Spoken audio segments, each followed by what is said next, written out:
خالق کائنات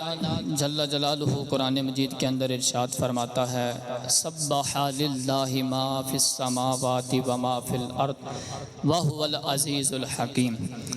اللہ رب العزت کی پاکی بولتا ہے، یعنی پاکی بیان کرتا ہے جو کچھ زمین اور آسمان میں ہے، وہو العزیز الحکیم، اور وہی عزت اور حکمت والا ہے۔ اللہ رب العزت کا قرآن بتلا رہا ہے کہ جو کچھ بھی اس کائنات کے اندر ہے، جو کچھ بھی اس زمین کے اندر ہے،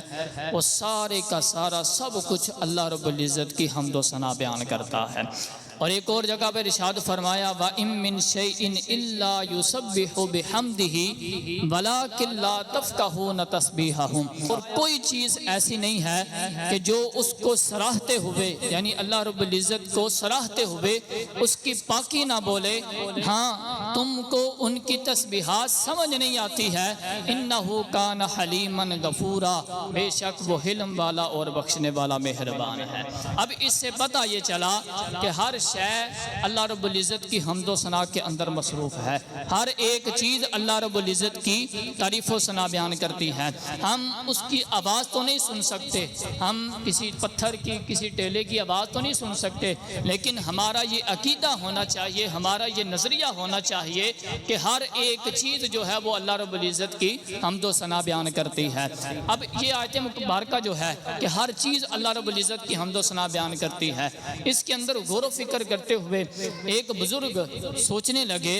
وہ غور کرنے لگے کہ یہ مٹی کا جو ڈیلا ہوتا ہے یہ کیسے اللہ رب العزت کی تسبیح بیان کر سکتا ہے۔ میں نے تو آج تک کسی ڈیلے کو اللہ کی تسبیح بیان کرتے نہیں دیکھا نہ سنا۔ تو صبح کیا ہوا، اللہ کی شان دیکھیں، جب وہ صبح اٹھے، پرانے دور کے اندر باہر کھیتوں کے اندر قضائے حاجت کے لیے لوگ جایا کرتے تھے، تو جب وہ قضائے حاجت کے لیے کھیت کے اندر جاتے ہیں تو کیا دیکھتے ہیں کہ ہر مٹی کا ڈیلا جو ہے وہ اللہ رب العزت کی حمد و ثنا بیان کر رہا ہے، ہر ڈیلا جو ہے وہ اللہ کی تعریف و ثنا بیان کر رہا ہے۔ تو وہ بزرگ اسی وقت سجدے کے اندر گر گئے اور عرض کرنے لگے جس طرح تیرا فرمان ہے، بے شک تیرا فرمان حق اور سچ پر مبنی ہے۔ آج میں نے اپنی آنکھوں سے دیکھ لیا ہے کہ مٹی کے ڈیلے بھی تیری حمد و ثنا بیان کرتے ہیں، تو بے شک تیرے ہر کام کے اندر ہزاروں لاکھوں کروڑوں حکمتیں ہوتی ہیں، تو بے شک اس کام کے اندر بھی تیری بے شمار حکمتیں ہیں کہ تو نے ہمارے لیے یہ کام ظاہر نہیں کیا۔ اگر یہ ہمارے اوپر ظاہر ہو جائیں کہ ہم دیکھنے لگ جائیں، ہم سننے لگ جائیں کہ ہر مٹی کا ڈیلا جو ہے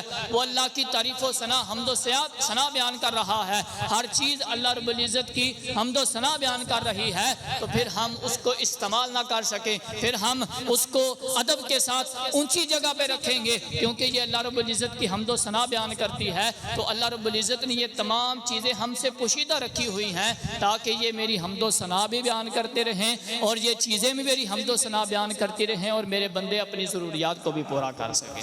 اللہ رب العزت کے ہر کام کے اندر نہ جانے کتنی حکمتیں ہوتی ہیں۔